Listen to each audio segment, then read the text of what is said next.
université à chaque fois politique day impacter biir université. Effectivement. Parce que d'après lu mu expliqué nii loolu nga siy gis parce que si ki nga xam ne ni dafa waroon def master sur 2 ans bu ko def sur 3 ans wala 4 ans 5 ans te 4 ans 5 ans yooyu yëpp kenn du ma ne da ngay am sa bourse ba léegi bu fekkee ni université tëj na jamono est-ce que parce que loolu tamit il faut que ñu éclaircir que mooy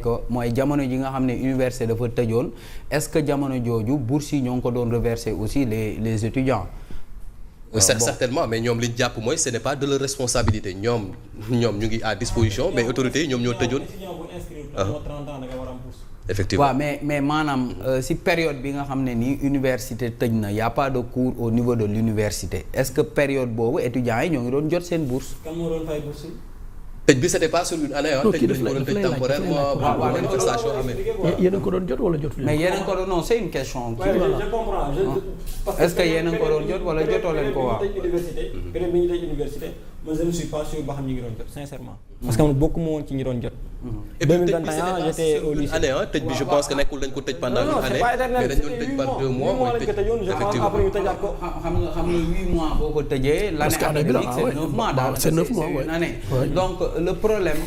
principal problème bi d'abord mooy xam nga étudiant bi tey bu xoolee situation bi ni muy doxee nii ci dëkk bi gis ni tey. maanaam politiciens yi nga xam ne ni étudiants yi ñoo leen doon jàppale démb ñuy xeex ba xeex boobu impacté sur le calendrier universitaire tey politiciens yooyu ñoom ñooy mater les mêmes étudiants donc jàpp naa ni loolu étudiants yi tamit war nañ ci jëlee jàngat xam ni man je suis à l'université jàng moom moo ma fa yóbbu ay lijaasa moom moo fa yóbbu nan laay def ba am samay lijaasa bu politicien bi amee ay problème am na ko lijjantil boppam parce que tey bu fekkee ni comme moom lu muy expliquer ne xam nga les bourses je pense que ils ont dit que c'est 100 milliards de francs CFA 100 milliards de francs CFA jàpp naa ni bëri na bëriwul parce que on a un état boo xam ne nii am na budget de 6 000 milliards et quelques 6 000 milliards yooyu boo xoolee daanaka état central rek boo xoolee au niveau de la présidence on se dit que c'est un budget de 200 et quelques milliards nga dem assemblée nationale bon defe naa budget bi ay 30 milliards la man lu ma jàpp tey mooy aujourd'hui il faut que d'abord ñu lijjanti problème boobu mooy fexe de telle sorte que ëllëg ak lu mënti xam lu mënti xew maanaam les problèmes politiques restent sur l'arène politique dans le landerneau politique sénégalais ba ñu dugg université te loolu jàpp naa ni les étudiants à leur niveau war nañ ci waxtaan xool bu baax maanaam saay bu politiciens yi amee problème ñu bañ a jël loolu impacté ko ci biir université ndax tey vous êtes en train d'en subir les conséquences tey ñi nga xam ne nii tey peut-être étudiants yi ñoo ngi doon mouiller le maillot jàpp ni tey ñoom bu ñu ñëwee au pouvoir ñoom dinañ gën a améliorer seen condition tey la gën a metti parce que quand tu vois les images sur les réseaux sociaux nga gis étudiants yi gaañu ak tamit nga xool dans le communiqué du conseil des ministres gisoo benn message de compassion de la part du président de la part du premier ministre da ngay xam ni tey conseil des ministres évoqué wu ko malgré tension bi ñu nemee ko woon le jour yëpp donc je pense que ça c'est important l'autre chose aussi Sénégal amoon na fi les assises de l'enseignement supérieur amoon na ay réformes yoo xam ne ni ñoo ngi ko doon wax réformes yooyu jàpp naa ni foog ñu jublu ci réformes yooyu parce que c'est pas intéressant aujourd'hui parce que au Sénégal je pense que chaque année il y a plus de 80 000 nouveaux bacheliers léegi 80 000 nouveaux bacheliers nga bëgg la orienter dans les universités parce que am na ci ñoo xam ne duñ dem ci université am na ñoo xam ne ils ont les moyens peut-être seen parents yi dinañ leen fayal au niveau si yenn école privée yi yenn université privée yi mais ñenn ñi nga xam ne amuñu les moyens wala ñenn ñi nga xam ne dañu bëgg a jàng au niveau de université la ñuy dem te beneen problème mooy quand tu pars à l'université tu n'es pas sûr que boo génnee au niveau de l'université nga am un emploi parce qu'on a toujours parlé de cette inadéquation de li ngay jàng ak tamit beeg maanaam offre bi nga xam ne ni dans le secteur de l'emploi gars yi soxla nañ ko donc je pense que ce sont des questions yoo xam ne ni on doit se les poser dañu war a xool d'abord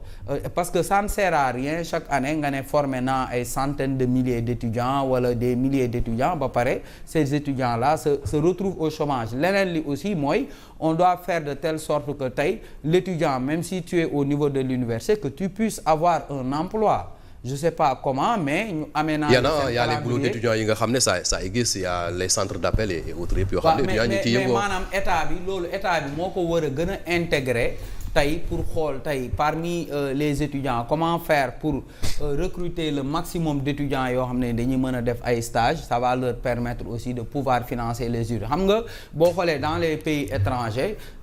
comme aux États-Unis xam nga foofu étudiants yi dañ leen di lebal ñuy dem jàng bu ñu jàngee ba commencer am emploi après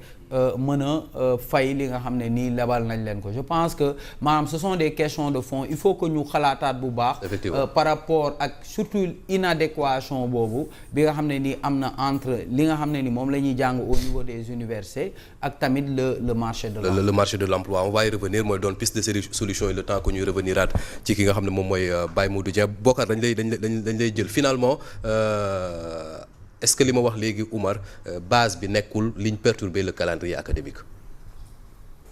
waaw mën na nekk ci li nga xam ne mooy perturbation calendrier académique bi mais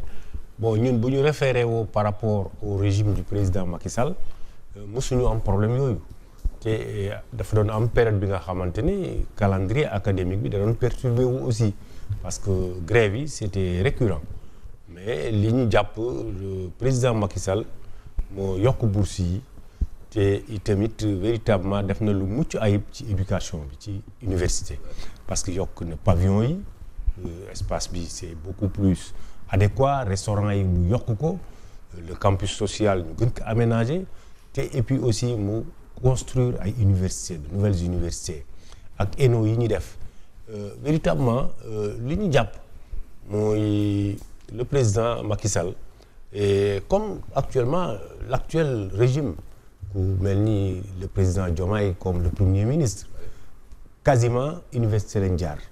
te ce que le jeune là subi ñoom xam nañ ko. Effectivement. L'importance ak l'impact de la bourse ñoom xam nañ ko le système de clandotage kooku am na depuis bu yàgg-yàgg mu ngi fi woon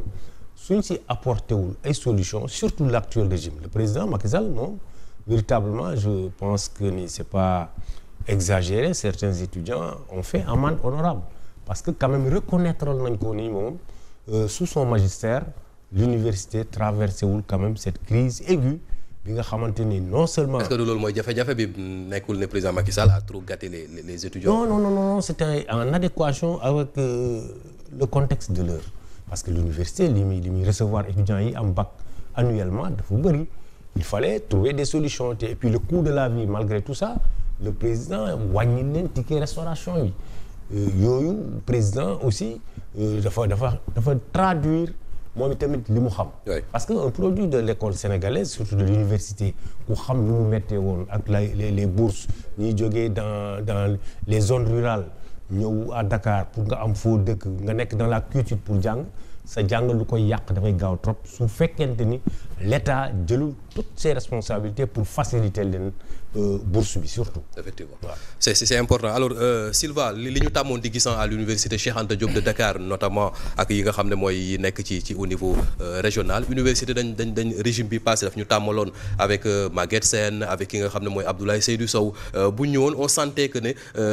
da ngay bëgg a ñëw def loo xam ne kenn defu ko fi woon ci ay avantages yoo xam da nga koy jox les étudiants en termes de logement ak yu ne mel quasiment le contraire lañ nekk di constater jamono ji. Non. Même le DG du COUD n'est pas populaire fi mu nekk nii. Non mon cher. Il faut se rappeler d'abord de quoi est-ce que devaient s'agir aujourd'hui les universités du Sénégal. ñi fi nekk aujourd'hui lan la ñu promettre aux étudiants qui avait pris le combat de ces gens-là si vous vous rappelez bien problème mu Sonko ak force de l'ordre yëpp yéen a ngi fàttaliku parole kaddu général Moussa Fall. Il va suivre l'itinéraire, sinon il va subir. Parce que tout simplement, il préférait, au lieu de quitter chez lui, suivre l'itinéraire, il préférait ramasser les étudiants en cours de chemin pour s'arroger du foule.